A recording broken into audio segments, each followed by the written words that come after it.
So now Avengers Infinity War has been out for a while. Let's talk some spoilers.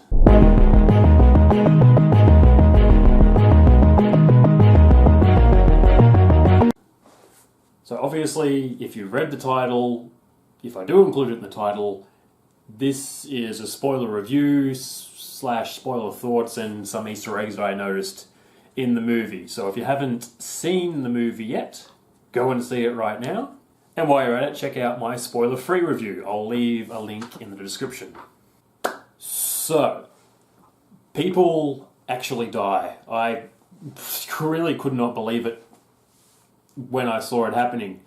Like when we see Thanos attacking Thor's ship, he pretty much right off the bat kills Loki. And when I was watching this, I was just thinking, alright, yep, he's pretending again. It's probably just an illusion, just waiting for it. He's still dead. He's dead. He's dead. Then we have Heimdall, who dies. Not a major character, but still a major death, in my opinion. We have Gamora die and Vision.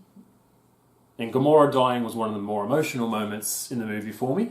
And potentially the Collector dies. It's not really shown that he does die, because we see Thanos bend reality to show what had possibly happened before, but we don't actually see the Collector die, or Howard the Duck, everybody's favourite Marvel character. And of course at the end we have half of the universe dying, including a lot of Marvel characters, but we all know that they're going to come back eventually, in the next movie even. In my previous review I said that Thanos actually has a good motivation, and that motivation is that he's in his home planet of Titan. He watched it suffer from overpopulation, and at the time he didn't do anything about it. And we can see that he regrets that decision, and he doesn't want the same thing happening to the universe. So his solution is to kill off half of the living beings in the universe. I'm assuming it means half of the sentient beings in the universe, which is genocide, but he has good motivations. And we can see that he actually really did care about Gamora. That he was... I felt it showed that he was a bit reluctant to kill her, but he stood by what he believed in and just went through with it, and he actually cried when he'd done it. So they did a really good job of portraying that he actually does care about people. He's not just a bloodthirsty killer who just kills for no reason. So when he's actually at the planet to make that sacrifice to get the stone, what I wasn't expecting at all was seeing Red Skull again. Of all people to see in this movie, I was not expecting to see Red Skull. I'm just like, oh, cool, he got teleported to there and didn't die. Also, it doesn't show him getting the actual Power Stone. He has that right off the bat. So I was hoping to see him and his army assault Nova Prime to get the Power Stone from the Nova Corps.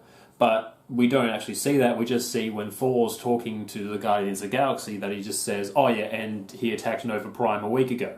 And that's all that we hear. We don't even see anything. But that was probably not included for pacing purposes. I thought it would have made a good intro, but no. The trailer was actually deceptive in showing on what Infinity Stones that he gets. Because, as you can see in the trailer, when he's doing his little arm wrestle thing with Captain America, that he only has 2 stones.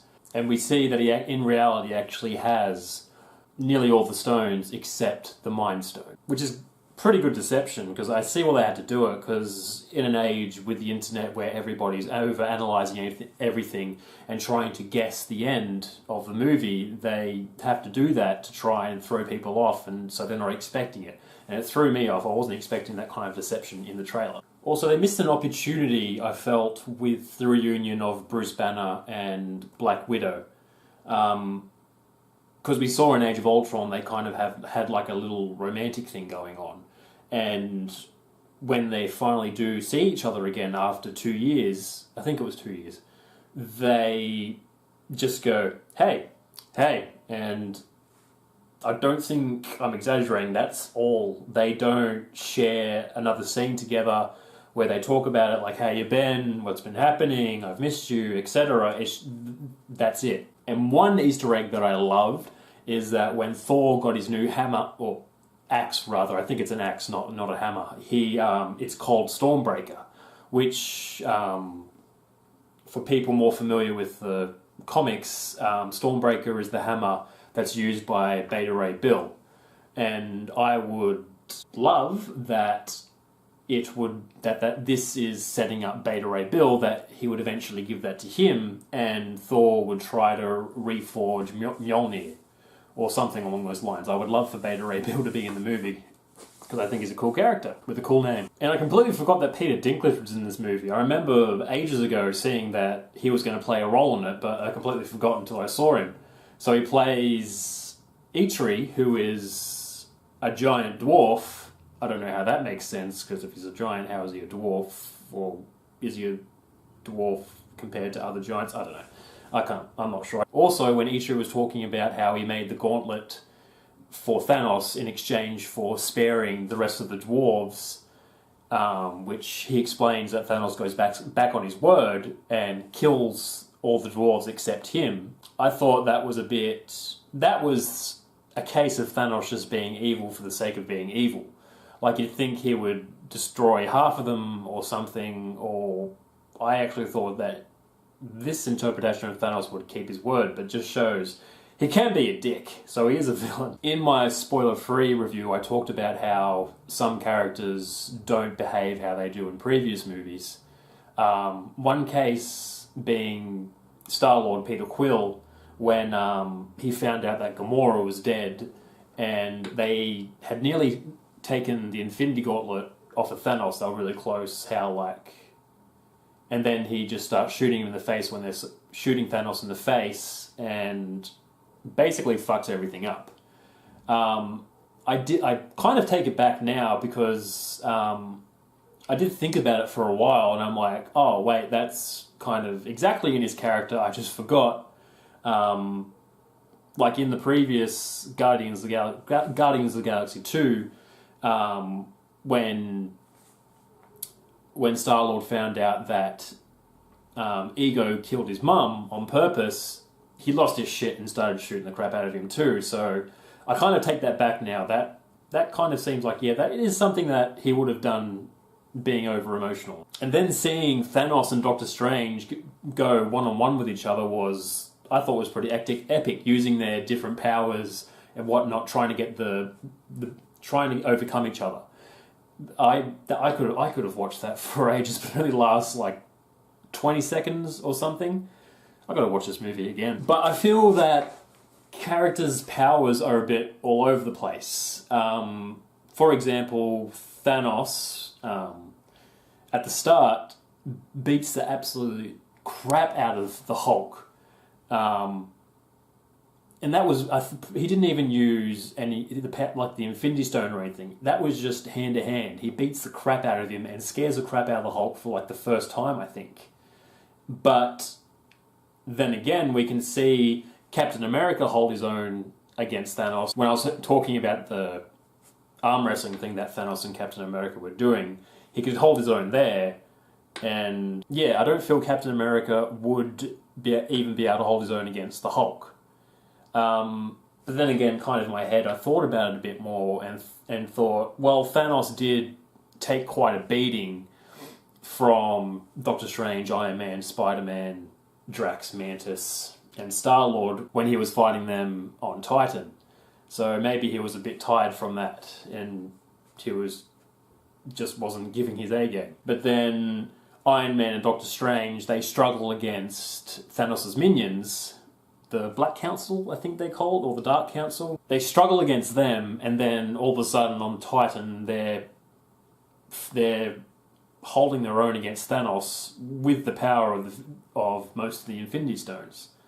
So I feel that like the power scaling of characters is a bit all over the place. And again, the trailer was deceptive because it showed the Hulk taking part in that battle, but in the end he's not actually there. So whether he was supposed to be there and they cut it, or it was just to be deceptive, not sure. And talking about the final battle, they needed a giant army to swarm the Avengers and the Wakandans. Sorry. So didn't want to use a Chitauri again. So who are we going to use? Some random insect monsters, things that get no explanation at all. And something that didn't really make sense to me was the Avengers, them deciding that it was worth saving Vision's life, getting the Mind Stone out of his head without killing him in the process, but using the Wakandan army and potentially Avengers possibly sacrificing their lives to hold off all those random insect monsters and what's left of the Dark Council, Black Council, whatever they call it. And that's fine. So potentially hundreds of casualties took part in that battle to save one person. So that didn't really make much sense to me. So I guess to the Avengers, Wakandan lives don't matter. And we can see that that shield that the Wakandans use, they can open it in small little doorways to let those insect monsters come through. But why not? Why didn't they just open up that small little door but have their army closer so there was a bit more of a choke point so they couldn't be overwhelmed as easily? I guess they haven't heard of the Battle of Thermopylae or watched 300. And so Thanos wins. He manages to get the final stone, the Mind Stone, clicks his fingers, and half of the Marvel Universe dies. Well, half of the people in the universe dies. And I was really sad, like, when Spider-Man, Peter Parker, was dying. He's just, like, saying to Iron Man, I feel funny, and just, I don't want to go, and just slowly fading away. It just really hit me. The post-credit scene, we see what's happening when, like, half of the population disappears, and Nick Fury signaling Captain Marvel. Well, even I knew that without having to search it up or anything. I'm not the biggest expert when it comes to comic books and knowledge with that kind of thing, but as soon as I saw that symbol, I'm like, yep, that's Captain Marvel. Like, I practically yelled it in the movies. And also what I thought was cool was as Samuel L. Jackson, Nick Fury is starting to dissipate, he just goes, mother, and just cuts off there, which I thought was excellent because Samuel L. Jackson basically says motherfucker in like nearly every movie he's in. I thought that was a fantastic touch. Alrighty, that was my spoiler review and just my thoughts on it and a couple of Easter eggs I noticed in the movie. If you like this video, give it a like. If you like my channel, subscribe. I can use every subscription you guys can give me. Thanks a million for watching, and I'll catch you guys on the flip side.